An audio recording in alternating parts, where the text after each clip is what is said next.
How does it feel when I'm making them? It feels fucking great, man. It feels great. My name's GOMMIE and I'm a poet, and I didn't know how to get poems out into the world, so I started making them big and putting them on the internet, and that has grown into a monster I can now not control.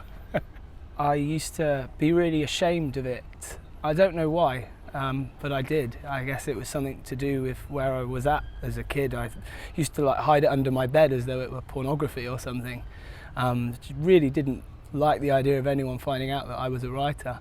But I always did it. I always wrote poems and songs, and I always kept diaries, hundreds and hundreds of diaries. And I got to the point where, for whatever reason, I became quite sick and suicidal, sort of in my 20s.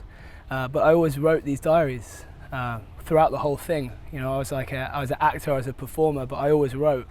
And it was like a great place of solace for me, a place where I could like just feel shit and then write and then not feel shit.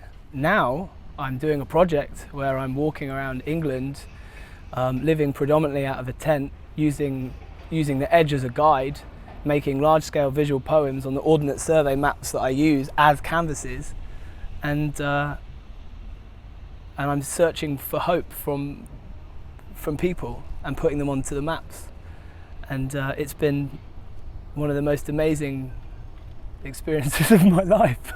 Once I began sharing things, I just began to feel like myself for the first time ever.